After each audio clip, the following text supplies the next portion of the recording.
Hey, I'm JB with JB and the Doctor. And I'm the Doctor with JB and the Doctor. Thanks for joining us on our YouTube channel. Really excited to be here today. Got some pretty cool stuff we want to talk about. Before we do, make sure you subscribe and follow us. Hit that button, people. Get it. We want to share with you something that we think is just super relevant right now that we're dealing with, and you're probably dealing with too. And this is how you run a business, how you network, like COVID. How do you deal with the Rona in networking? How do you work with people virtually? It's totally different than what we talked about when you're in person in a lot of ways. And so we thought this would be a really cool topic to explore, and we're hoping you get some real good value out of what we're going to talk about, because we've found that it's been totally different than what we're used to. So JB and I were recording our podcast the other day, and it just went live, so if you go over to our podcast channel, you can hear it. And that was the topic, was networking and making a first impression. And we started thinking about, because the information we were giving you on our podcast was something that we would generally teach the people that we work with. So the people that we're coaching, we give them this information. It was very topical, it's very important. But as we were going through it, we were thinking about all the adjustments we've had to make during this time and what that's like now. What's networking like now? Are people doing the things the same way? One of the big areas that people are going to is virtual, and how different it is virtually than it is when you're walking into a room and making that impression. Yeah, it's totally different. I mean, I can walk into a room and I can go have a conversation with somebody. You and I can kind of walk away from everybody else and have a conversation, or we can talk a little bit more quietly. I walk into one of these virtual rooms, or I guess I log in. Do you want computer audio? Do you want phone audio? Do you want the video on? Do you want the video off? Do you want a background? I got all these. Do you want to wear pants? I never want to wear pants. I can guarantee you that. It's hard though, because you get into those rooms, once you make all those decisions, which is just a pain in the butt from where I sit, but you make all those decisions, you get in the room, and then people are talking already, chances are, and you can't get a word in edgewise. I mean, you're probably used to that with me. I've been training for years with this. My natural skills now coming in handy during the pandemic. It's true though, you can't get a word in edgewise, and if two people are talking, even if you want to talk, and I just had this experience happen to me yesterday actually. I had a board meeting, it was a Zoom meeting, and a gentleman like myself was talking. He has a young kid in kindergarten, he's sharing his struggles with figuring out school, all these things where I'm like, oh my gosh, I have so much I want to add to this conversation about me and my situation. Empathy, certainly, right? You know, but like shared pain too. And I couldn't even comment. And I really just want to be like, you know what, brother, I'm there with you. I get it. I feel you. We're in it together. And I couldn't even say that to the guy. It's a little... And you find by the time that you're actually able to get to speaking, they've moved on to the next subject. So now if you bring it up, it's not relevant anymore. Yeah. So right off the bat, one of the things I find, and I said it on our podcast, I really have a strong dislike to most of the online networking I'm seeing virtually. I really don't like being in a large room with 20 or 30 other people because of things like that. And we don't know what kind of experience you've had, but Doc, you agree? Is that what you've seen too?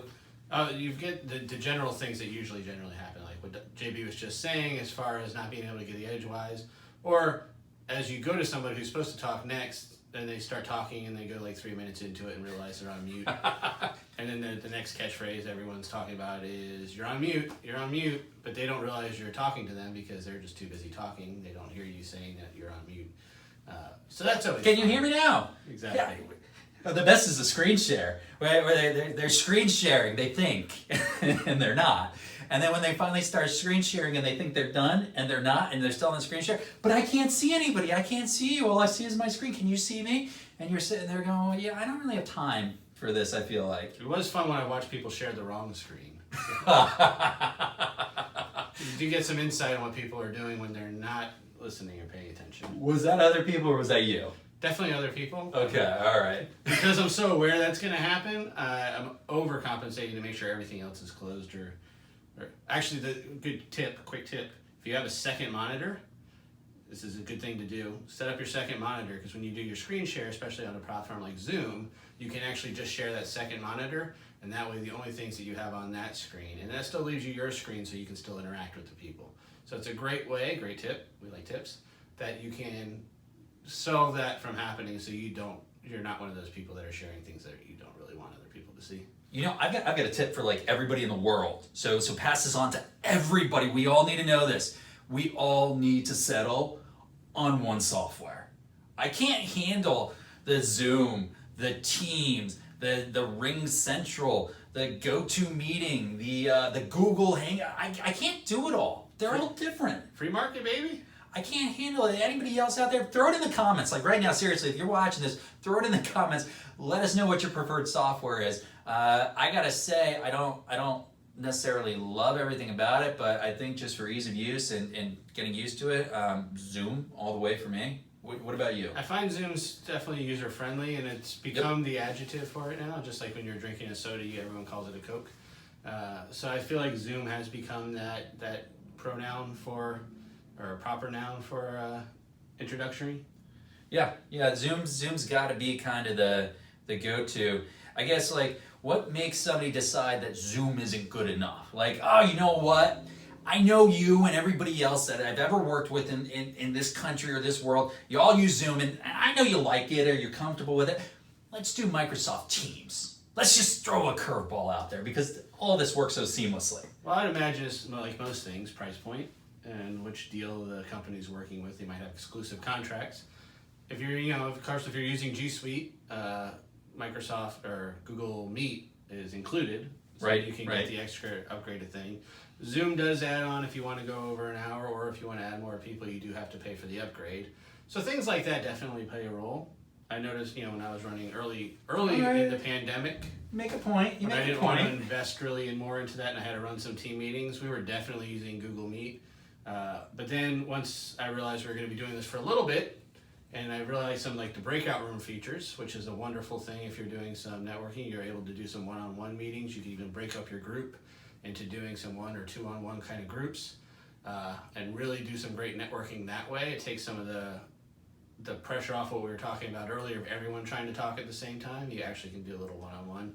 Although those breakouts are nice. Those few minutes that you usually really put nice. it in go really fast. And the funniest part, I think, about the breakout rooms, and tell me if you guys happen to you all the time, is it cuts you off mid-sentence. No matter if you're watching the countdown timer, Dude, yes. you can see it counting down and you know it's going to end, and no matter what happens, you still get cut off in mid-sentence. And it's always the best thing you're going to say for the whole day. You know what that. So it's really cool. I love the breakout rooms. It's the one time I think the online networking actually works well, whether it's in Google Meets or in Zoom. If you're doing online networking, my biggest tip to you, if you're managing or you're running it, basically have everybody muted in the main room if you're doing a main room, and only let one person speak at a time. But the best thing to do is have a preset agenda and have people in breakout rooms no more than 6 people, and have really kind of a more agenda'd out conversation plan for everybody. That way you can actually have a conversation, because it really does drive me nuts. If you can imagine, I like to talk a little bit, and it drives me crazy if I can't get a word in. It drives me nuts. Now, someone myself who's a behavioral expert, I enjoy just watching people. So I will just sit and watch the room the whole time. And if I don't have to talk, obviously there's times I'm definitely going to want to. There is those moments where I do have a lot to say. But for the most part, I just sit and enjoy watching people, because one of the other things I've noticed, someone who likes to observe, is people forget, because they're not in person, that people can still see you when you're not talking.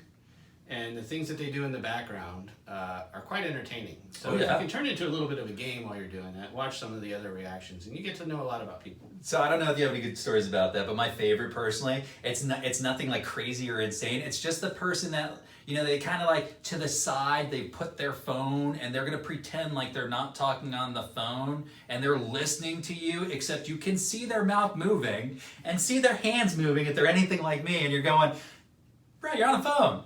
Or hey, you're clearly not listening right now. Like, at least put the fake picture up, or the background where they can't see you directly. Make an effort. You can turn your camera off for a few minutes if you really need to. Most people understand that. But you see the hands down below, or you can't. They're just out of line, but then their heads are down the whole way. That's always another good tell. You say that people will understand if you turn the camera off, but it's an interesting thing, because we're dealing with with networking and all these virtual meetings, you've got a pretty broad spectrum of people. So you've got younger people and you've got older people. And it's always interesting when you get somebody who's not too tech savvy, because if you walk away, and this happened to me personally, I was in a meeting, I just needed to grab a cup of water. I didn't have a cup of water in front of me. It's not like I'm at a restaurant where somebody's serving me water. I went to get a cup of water, and I could just hear somebody going, "Oh, we lost JV. We lost him. Where is he? Oh boy, I don't know if he's here." And I'm thinking to myself, "Hey, I'm still here." I'm like leaning over from the kitchen, trying to shout into this computer microphone across the room, "I'm still here. Don't worry, I'm still here." But they're really upset, and Understandable. I just need a water. But that's, absence. It triggered them to miss you. It just means they care. They care, right? Something. Actually, they kicked me out. No, they booted me. Get him out of here.